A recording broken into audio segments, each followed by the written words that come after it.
We do have Firebat versus Zalae there. I did not know Zalae shaved his head.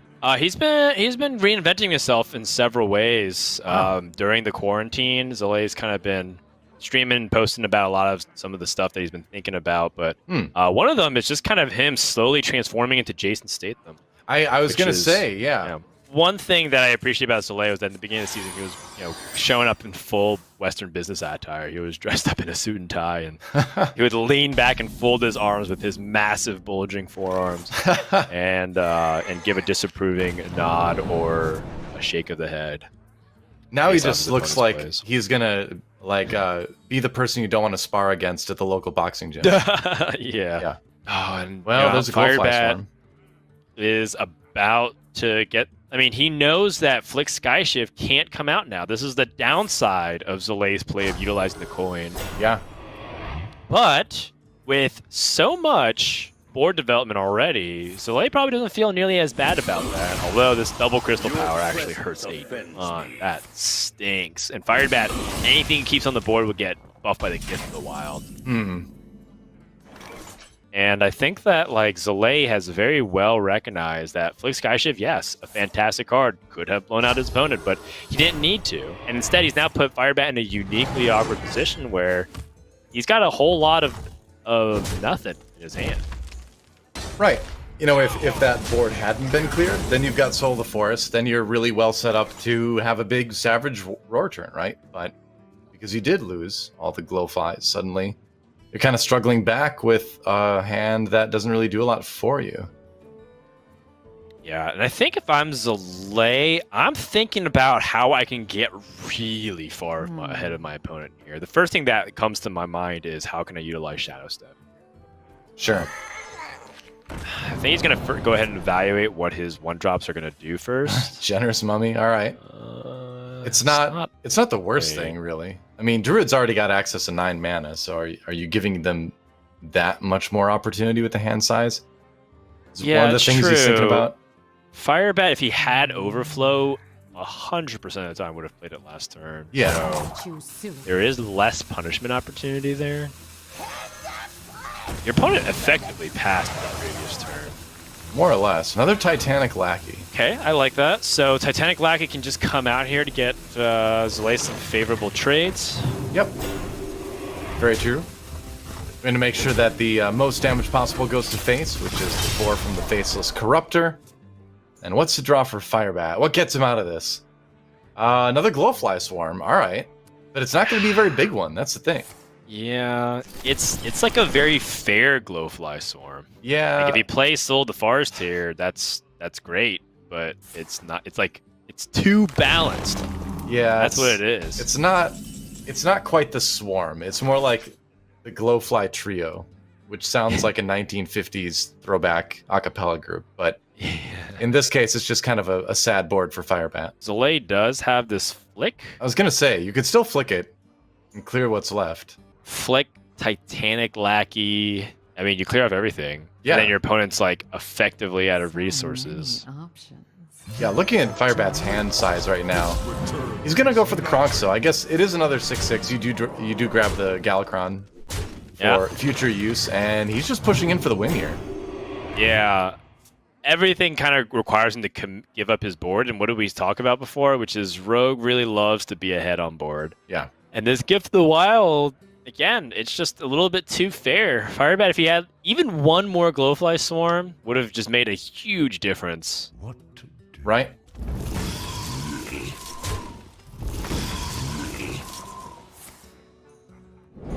Yeah, he's kind of recognizing that a lot of this buff would kind of do the same thing either way if he crashes the first half versus the second half. Yeah. At least this way, he's got more taunts left over. I believe. Yep. Yeah. No point in using Moonfire either because you can't kill off both lackeys, meaning High Spear and Togwaggle is active. Hey, speaking of High Spear and Togwaggle, there he is. Well, it doesn't matter. Don't Does he need have him. lethal anyways? I believe it is, yeah. Is it? It's close. No, maybe not. Okay. Yeah, not quite lethal, I don't think. Yeah, you can just ambush. But or dagger. Doesn't really matter. But ambush actually much. does stop the possibility of some kind of ridiculous series of outcomes from Firebat. involving like Kale Thoss, for example, or you. No, you can't even use Ysera Unleashed. Yeah, no, you'd still die because you can't draw anything afterwards. So I think that's just kind of it. Ambush. And Zalae just pass over to Firebat, but what's the draw going to be? Okay. Overflow, maybe. Okay. Yeah, Overflow's a good start. Yeah, 3 mana remaining. Like that, you survive by 1 HP, and chances are you're going to die anyways. Yeah. I can see. And now is 100% guaranteed death. Yep. Firebat That was 8. is going to concede, and Zalae up 1-0. Rogue getting back-to-back wins here.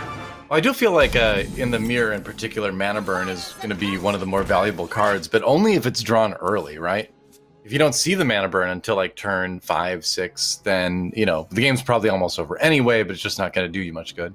In a vacuum, Mana Burn has the highest impact early game because you take away the highest percentage of their mana crystals. If you Mana Burn them from 10 to 8, you're only taking out 20% of their mana, versus if you go down from 4 to 2, it's 50%, so a pretty significant impact there. Yeah. But we have seen that Demon Hunter mirrors tend to fluctuate a lot as a really interesting attack, by the way. Firebat chose not to twin slice whatsoever. And I think it's because he drew that Warglaives. More on that in a sec. Yeah. But, you know, the turn 5 seems to be super pivotal, and Zalae doesn't even have Frozen Shadow Weaver in his deck list whatsoever. So I wonder if that's going to put him at a disadvantage. Yeah, possibly.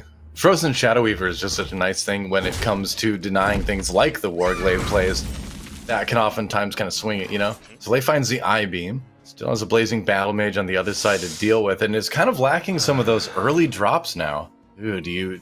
Right, so the other side is that, you know, Zalae, even if he had, you know, more cards to play on 2 or 3 mana, he wouldn't necessarily have drawn it, right? He's not drawing, like, his mana burns that he would have replaced with Frozen Shadow Weavers. He's just drawing the other half of the deck, just not particularly good right now. Right. Okay, so turn 4, you want to place Kane Sun Fury, and then turn 5, you want to have a Twin Slice Gladebound Adept. I think you can go for it. Because you still have the ability to Twin Slice, or rather Second Slice on 5, that Hero Power Gladebound Adept is. Right, and that's probably the only thing that kind of makes it worthwhile, is that you do still have that other 0 mana spell to enable the Gladebound Adept with the attack later on.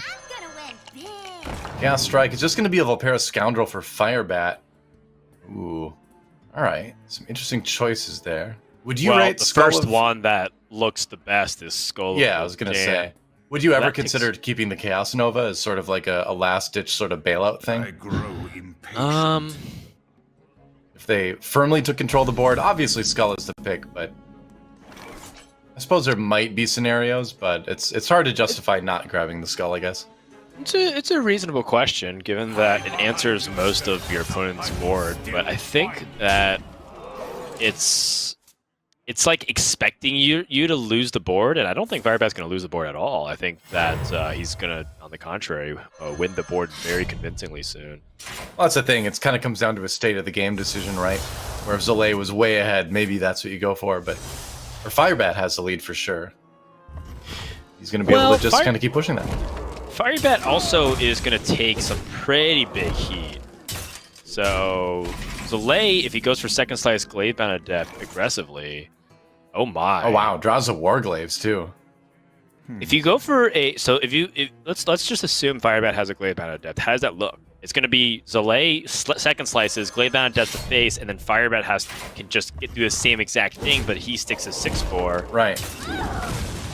This Warglaives allows him to potentially set up a 3-turn lethal here by getting the similar amount of damage he wants to do anyways, while also being able to react to his opponent's board. But right, keeps him more flexible in terms of how he can handle things. But there's the Adept.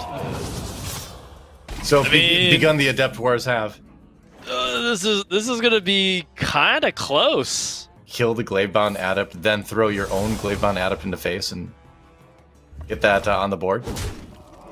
I feel like that accomplishes something similar to just killing it with your own. Yeah, you're dealing 4. Either you just take an extra 6 that way. Sure. So I think this is totally. You're not even sure if you need these resources or the game's going to be over. Sometimes the matchup just starts to go from 0 to 60 real quick. Yeah.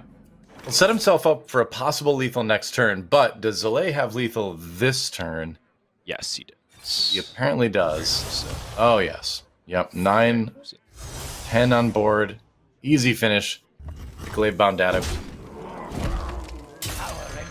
so one of those really interesting things about tempo matchups, you know, sometimes you see opponents gearing up for the longer game because a lot of time in Firebat's defense here, the tempo Demon Hunter Mirror can end up becoming like who just has an extra 2/2 on the board and then just like win the game.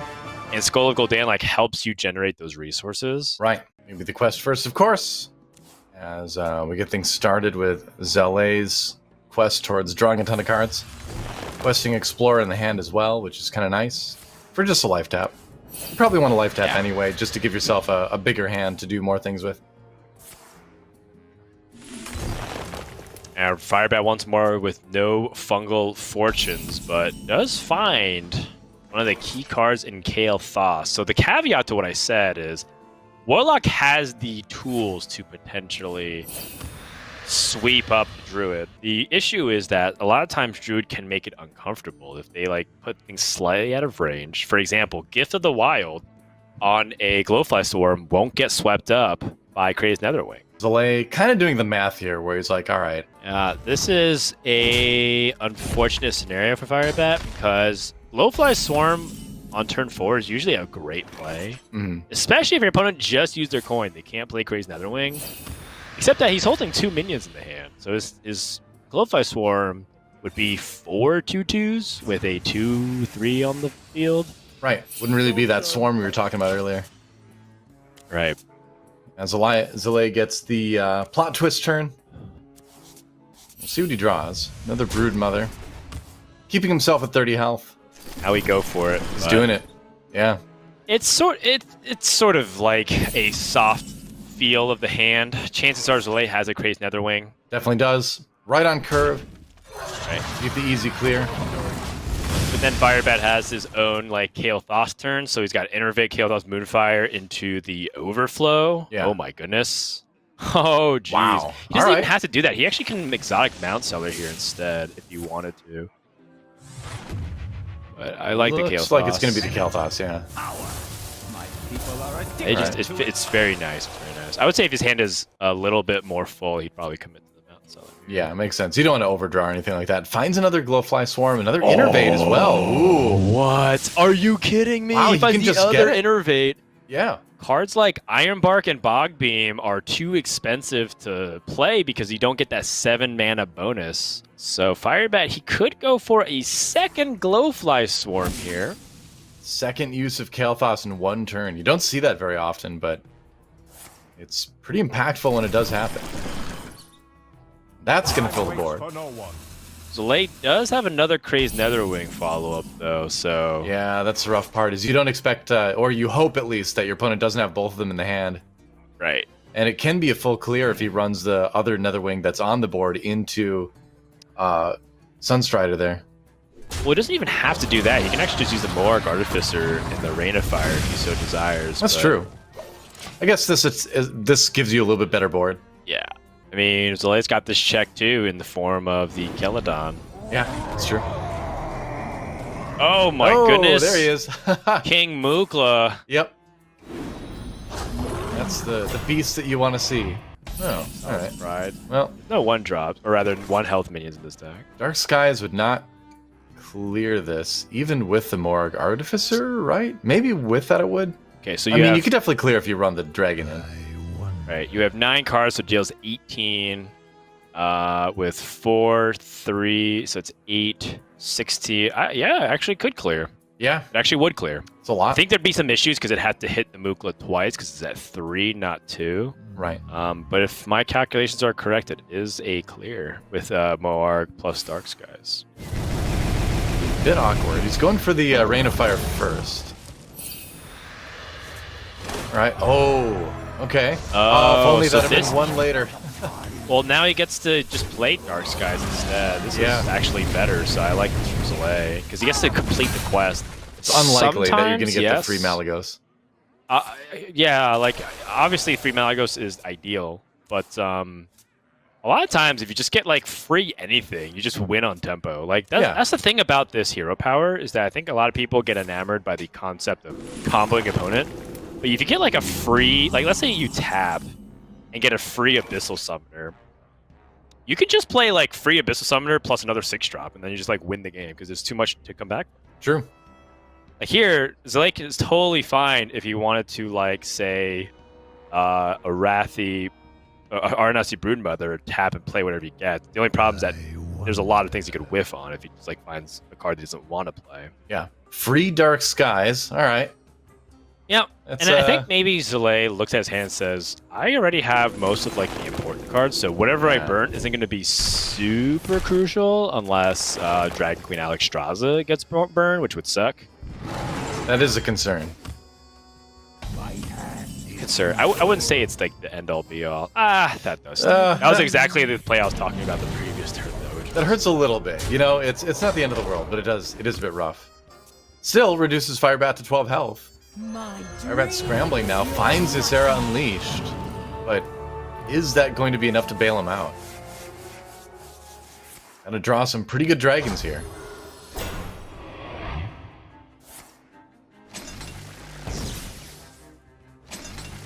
Double Bog Beam. The Broodmother. Another Broodmother gets drawn by Zalae here. And this is And just that's lethal it. straight up. Yeah, isn't it? 3-0 for Zalae. Yep. Wow.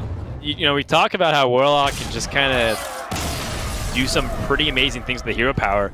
Zalae actually just won purely by playing control against Druid. It actually didn't even really matter that Firebat like didn't put enough pressure onto Zalae. It was just that Zalae had like all the answers and just stuck an 8-8 and then just killed him. So